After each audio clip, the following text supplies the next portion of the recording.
सो जब आप fluid mosaic model पढ़ते हैं तो एक टर्म आता है पोलर, एक टर्म आएगा नॉन पोलर। तो आपको ऐसे याद रखना है, पोलर मतलब वहाँ पोल्स क्रिएट हो रखे हैं, एक तरफ प्लस एक तरफ माइनस है। तो जहाँ पोल्स क्रिएट होंगे उसे बोलेंगे पोलर। और जो पोलर होता है, वाटर भी पोलर होता है, आपने पढ़ा होगा केमिस्ट्री में, बिकॉज यहाँ पे इलेक्ट्रॉन्स होते हैं। तो जो भी पोलर चीज होगी और वाटर भी पोलर है तो वो उन दोनों को अट्रैक्ट करेगा, मतलब पास पास आ जाएंगे। पोलर पोलर अट्रैक्ट मतलब बेसिकली आपने केमिस्ट्री में रूल पढ़ा होगा, लाइक डिजोल्व लाइक। ये लाइक डिजोल्व लाइक वैसा ही पोलर जो है पोलर को पसंद करता है। इसलिए जो पोलर चीजें हैं वो क्या होती है, हाइड्रोफिलिक, मतलब वाटर से प्रेम करने वाली, है ना, वाटर लविंग। और जो नॉन पोलर है मतलब वहाँ पोल्स क्रिएट नहीं होंगे, नॉन पोलर वाले क्या होंगे, वाटर से डरने वाले, हाइड्रोफोबिक, वाटर हेटिंग। अभी ये फ्लूइड मोज़ेक देख लेते हैं, एनसीईआरटी में जो दिया है मैंने वो हल्का से यहाँ बना रखा है बस। ये हेड है जो कि पोलर होता है, हाइड्रोफिलिक मैंने बता दिया आपको, और नॉन पोलर टेल होती है। टेल है नॉन पोलर, इसका मतलब क्या है, अगर ये वाटर में जाएगी तो हेट करेगी वाटर को, मतलब ये वाटर को पसंद नहीं करती, तो ये वाटर से दूर रहना चाहेगी। इसलिए आप देखो फ्लूइड मोज़ेक मॉडल में इसलिए इन टेल्स को अंदर बनाया गया, मतलब क्या है, वाटर से दूर रहना चाहती है। बिकॉज सेल के बाहर भी पानी, अंदर भी पानी, तो वो टेल क्या चाहेगी, मैं तो हाइड्रोफोबिक हूँ भैया अंदर कर दो मुझे, तो ये अंदर है, सेल के अंदर है, मतलब दोनों मेम्ब्रेन्स अंदर के इन्वर्ट हो रखी हैं। तो टेल अंदर की तरफ होती है और हेड क्या होता है, बाहर की तरफ। बिकॉज हेड क्या है, वाटर फिलिक, पोलर है, मतलब पोलर वाटर से अट्रैक्ट होगा तो उससे कोई दिक्कत नहीं है। और ये नॉन पोलर टेल जो है वो हाइड्रोफोबिक होती है। और ये एनसीईआरटी का डेटा दिया हुआ है, made up of saturated hydrocarbon. तो ये डेटा याद कर लेना आप। ये जो टेल होती है सैचुरेटेड कार्बन से बनी होती है। सैचुरेट क्या होता है, वही सिंगल बॉन्ड, सिंगल बॉन्ड वाले को सैचुरेट बोलते हैं। सैचुरेटेड ही क्यों बोलते हैं, बिकॉज उनमें, अब सिंगल आप बॉन्ड देखिए, इसमें क्या आप और हाइड्रोजन ऐड कर पाओगे, नहीं कर पाओगे ना। जितना हाइड्रोजन होने थे ऐड वो पहले ही हो चुके हैं। तो सैचुरेट हो चुका है हाइड्रोजन से वो, इसलिए उसको हम बोलते हैं सैचुरेटेड हाइड्रोकार्बन। तो ये डेटा याद रखना है आपको, ठीक है। अब थोड़ा सा ये एनसीईआरटी में ना क्लासिफिकेशन दिया है, ये बहुत जरूरी है, यहाँ से क्वेश्चन बहुत आता है, तो इसको एक बार समझ लेते हैं फिर बढ़ेंगे आगे। Transport across plasma membrane. तो अपनी जो सेल की प्लाज्मा मेम्ब्रेन होती है वो होती है सिलेक्टिवली परमिएबल, मतलब वो हर किसी को एंट्री नहीं देने वाली। हमारे घर में मान लो कोई मेहमान आ रहा है ना, तो वो भी ऐसे थोड़ी घुस जाएगा, कोई अगर जानने वाला होगा तभी आएगा ना, कोई बाहर का बंदा थोड़ी घुस जाएगा करके, मान लो ऐसे ही कोई भी आ जाए अनजान सा, आप एंट्री दोगे, घर में नहीं दोगे ना ऑब्वियसली। तो सेल भी वैसा ही है, किसी को भी एंट्री देता नहीं है, इसलिए सेल क्या होता है, सिलेक्टिवली परमिएबल, मतलब सिलेक्ट करके वो परमिबिलिटी शो करता है, तुम्हें आना है तो आओ नहीं तो भाड़ जाओ, ऐसा। एटीपी रिक्वायर होता है कुछ मॉलिक्यूल्स को पीएम से पास होने के लिए, और कुछ को एटीपी नहीं चाहिए। क्यों नहीं चाहिए, बिकॉज जहां से वो आ रहे होते हैं वहां उनकी कंसेंट्रेशन हाई होती है, और सेल के अंदर या जहां भी जा रहे हैं, सेल के अंदर जा रहे हैं तो लो होगी अंदर और बाहर हाई होगी, मतलब ये अगेंस्ट नहीं, सेल के बिल्कुल ग्रेडियंट के साथ में चलते हैं। क्या बोलते हैं उसे, अलोंग द ग्रेडियंट, है ना। तो ये पैसिव ट्रांसपोर्ट जो भी केमिकल्स करते हैं वो चलते हैं अलोंग द ग्रेडियंट, मतलब हाई टू लो। जहाँ पे बहुत ज्यादा क्वांटिटी होगी वहां से लो में जाने में इजी होगा, इसलिए यहाँ पे हमको कोई एनर्जी नहीं चाहिए। तो जो तीन तीन टाइप हैं इसके, सिंपल डिफ्यूजन, ऑस्मोसिस और फैसिलिटेटेड डिफ्यूजन, इन तीनों में ही हमको एटीपी कोई नीड नहीं है। हाई टू लो सिंपल चला जाएगा, नो नीड ऑफ एटीपी। तो फिर इसका भी कुछ स्पेसिफाइड चीजें पढ़ लेते हैं। सिंपल डिफ्यूजन मतलब जस्ट न्यूट्रल सॉल्यूट्स ऐसा करेंगे, जैसे कि गैस है, NaCl है, यूरिया है, इनको कोई गेट वेट या कुछ भी चाहिए नहीं। जैसे हम पढ़ते हैं ना सोडियम पोटेशियम गेट, उसमें पढ़ते थे एग्जॉन वाले में, वैसा कुछ गेट इसको जरूरत ही नहीं है, ये सिंपली पास हो जाएगा बिना किसी गेट के। गैसेस हैं NaCl, यूरिया, ये सब क्या है, पैसिवली जाती हैं सिंपल डिफ्यूजन की हेल्प से, हाई टू लो, और इन्हें बोलते हैं न्यूट्रल सॉल्यूट्स। ऐसी सेकंड है ऑस्मोसिस। ऑस्मोसिस सुनते ही आपको वर्ड आना चाहिए दिमाग में, पानी।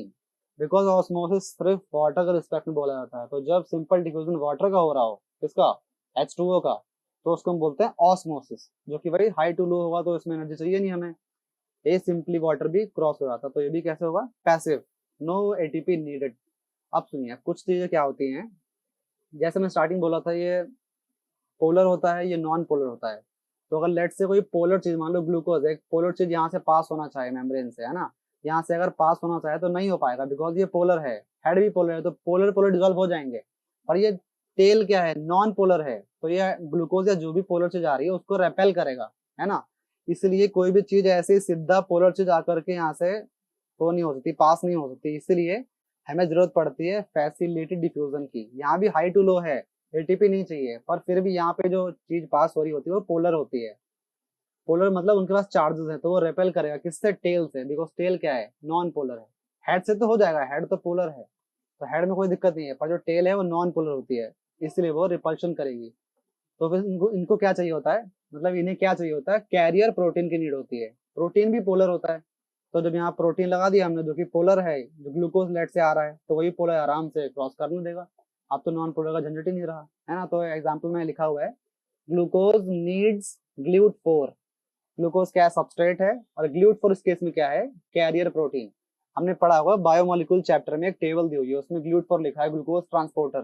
तो हर सेल के ना सेल मेम्ब्रेन पे, प्लाज्मा मेम्ब्रेन पे ये लगा होता है क्या, GLUT four carrier protein. Because glucose जो होता है वो पोलर है, ठीक है, ग्लूकोज पोलर मॉलिक्यूल है, वो सिंपली पास नहीं हो पाएगा। ऐसा नहीं कि वो ये सिंपल डिफ्यूजन कर देगा, नहीं कर सकता, बिकॉज वो पोलर है ना। इसलिए उसके लिए क्या चाहिए होता है, कैरियर प्रोटीन। तो पोलर मॉलिक्यूल को पास होने के लिए क्या चाहिए, कैरियर प्रोटीन। एग्जांपल दिया मैंने ग्लूकोज का, और उसका कैरियर प्रोटीन क्या है, ग्लूट फोर। एग्जांपल और भी है, सोडियम, बिकॉज वही तो पोल्स बन गए ना, पॉजिटिव पोल।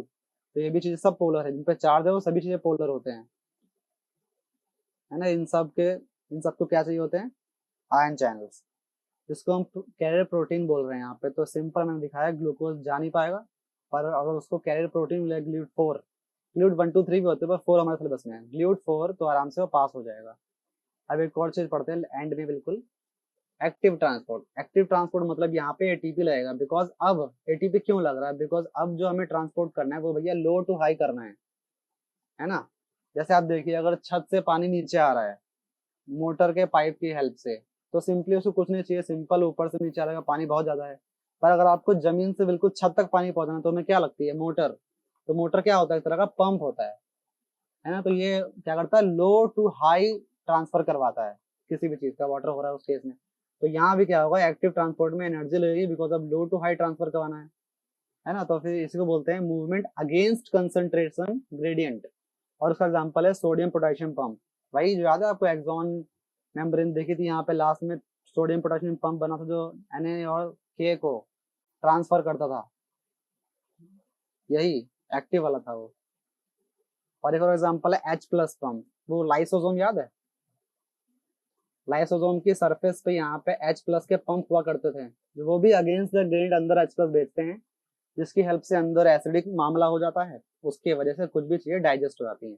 तो लाइसोसोम वाला एग्जांपल है H प्लस का। और कैल्शियम पंप, याद है हमारे मसल में सार्कोप्लाज्मिक रेटिकुलम होता था, तो उसमें सार्कोप्लाज्मिक रेटिकुलम से कैसे कैल्शियम बाहर आता था, तो वो भी एक्टिव की हेल्प से आता है, और वहां भी एटीपी की नीड होती है।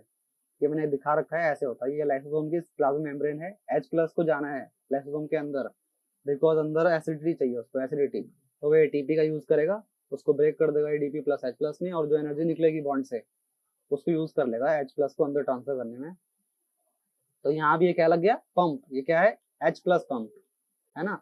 तो मैंने 3 एग्जांपल आपको बता दिए।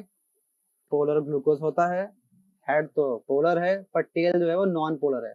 तो जब ग्लूकोज पास करेगा बिना किसी कैरियर प्रोटीन के, तब पोलर पोलर काम चल जाएगा भैया, डिजोल्व हो जाएंगे। बट ये नॉन पोलर टेल है, वो डिजोल्व नहीं होगा, रेपेल करेगा। इसलिए हमें क्या चाहिए होता है, कैरियर प्रोटीन, जिसका नाम है ग्लूट फोर। अब देखिए ग्लूकोज यहाँ पे जा रहा है, पोलर है, पर हमें कैसे पता ग्लूकोज पोलर है। तो कोई भी चीज पोलर कब होती है, मैंने बताया था जब चार्ज जनरेट हो। तो ये देखिए, अगर आप ग्लूकोज का स्ट्रक्चर देखते हैं, कि मैंने बना रखा स्ट्रक्चर ग्लूकोज का, तो यहाँ पे आप देखिए जितने भी ये ओ और एच के बॉन्ड है ना, यहाँ पे देखिए ओ नेगेटिव होता है पार्शियली, एच पार्शियली पॉजिटिव होता है। सारे ऐसे ही पॉजिटिव नेगेटिव हो रखे हैं, तो नेगेटिव एच पॉजिटिव है, इसीलिए दिस मेक्स ग्लूकोज पोलर, मतलब जिसमें पोल्स जनरेट हो रखे हों, है ना। तो जहाँ भी पोल्स का जनरेशन होगा, जैसे मैंने बोला था वाटर में बोलते हैं भाई पोलर सॉल्वेंट होता है, क्यों बोलते हैं, बिकॉज वाटर में यहाँ इलेक्ट्रॉन होने की वजह से यहाँ नेगेटिव आता है, यहाँ पॉजिटिव आता है चार्ज, तो बन गया ना ये पोल से, तभी H2 इज अ पोलर। वैसे ग्लूकोज भी पोलर है, बिकॉज यहाँ पे देखो चार्ज बन रहे हैं। इतना समझने के बाद अब ये प्रश्न हम ट्राई कर सकते हैं। क्वेश्चन बोलता है, as the polar molecule cannot pass through the non polar lipid bilayer. बोला था ना मैंने, ये लिपिड बाइलेयर जो है ये वाली क्या है, नॉन पोलर है, ये पोलर है ना। तो ये वही बोल रहा है क्वेश्चन, कि जैसा कि हम जानते हैं कि पोलर मॉलिक्यूल जो है ग्लूकोज, उस केस में ऊपर लिखा है मैंने, वो पास नहीं कर सकता नॉन पोलर लिपिड बाइलेयर से। ये टेल होती है, टेल की बात हुई, नॉन पोलर।